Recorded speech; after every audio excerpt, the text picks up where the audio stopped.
मैंने मेरे English video में साफ कहा था कि टोनी वॉन करादोस बेगुनाह है और इसे फंसाया गया है। मैंने ये भी कहा था कि अगले 24 घंटों में टेनेसी स्टेट इसे जहरीला इंजेक्शन देकर खत्म कर देगी। लेकिन देखो क्या हुआ, कोर्ट ने इसे 1 साल की मोहलत दे दी है। पर क्या ये सच में कोई जीत है या ये उस पर एक और बड़ा जुल्म है? अगर आप ज्योतिष में विश्वास नहीं करते तो मैं यहाँ कोई लंबी चौड़ी कहानी सुनाने नहीं आया हूँ। मैं यहाँ आपको सच दिखाने आया हूँ। आप देख रहे हैं कालसर्प उपयोग और अन्य श्राप का 55वां एपिसोड। मैं हूँ आदित्य मेहता। जन्म कुंडली में जब बाकी के 7 ग्रह राहु और केतु के बीचों बीच आ जाए किसी भी एक तरफ, तो कालसर्प योग उत्पन्न होता है। कालसर्प एक बहुत ही हानिकारक योग है, इसलिए इसे कालसर्प दोष भी कहा जाता है। मुख्य रूप से 12 प्रकार के कालसर्प योग होते हैं। टोनी का जन्म हुआ था 1 जुलाई 1968 को 8:26 शाम को।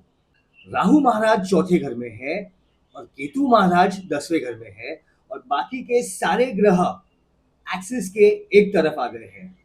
ये चौथे प्रकार का कालसर्प योग है, शंखपाल कालसर्प योग। ये सीधा चौथे और 10वें घर को तबाह करता है। टोनी की माँ के कई जगह रिश्ते थे और टोनी को कभी पता ही नहीं चला कि उसका असली पिता कौन था। 1994 में उस पर 3 लोगों के कत्ल का इल्जाम लगा तो कुंडली साफ दिखाती है कि ये इंसान बलि का बकरा बनने के लिए पैदा हुआ था। उसकी किस्मत में लिखा है कि हर गलती का इल्जाम उस पर ही आएगा।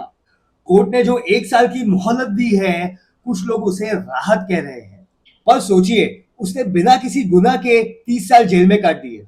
अब उसे 1 साल और उस कोठरी में बैठना होगा, एक ऐसी मौत का इंतजार करते हुए जो शायद फिर भी आनी है।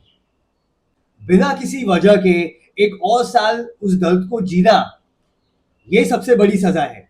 कुछ लोग कहते हैं कि कालसर्प योग एक भ्रम है, तो कुछ कहते हैं कि ये खतरनाक नहीं है। मुझे खुद कालसर्प योग है और मैंने हजारों कुंडलियां देखी है और मैंने 55 एपिसोड हिंदी और इंग्लिश में बनाए हैं। आप इन चार्ट्स को ऑब्जर्व कर सकते हैं और मुझे बता सकते हैं कि किस बिंदु पर ये सब सहयोग या इत्तेफाक बनना बंद हो जाता है। ये सब पूर्णतः सत्य और भयानक है। आप देख रहे थे 55वां एपिसोड कालसर्प योग और अन्य श्राप का। मैं हूं आदित्य मेहता। मिलते हैं अगले एपिसोड में।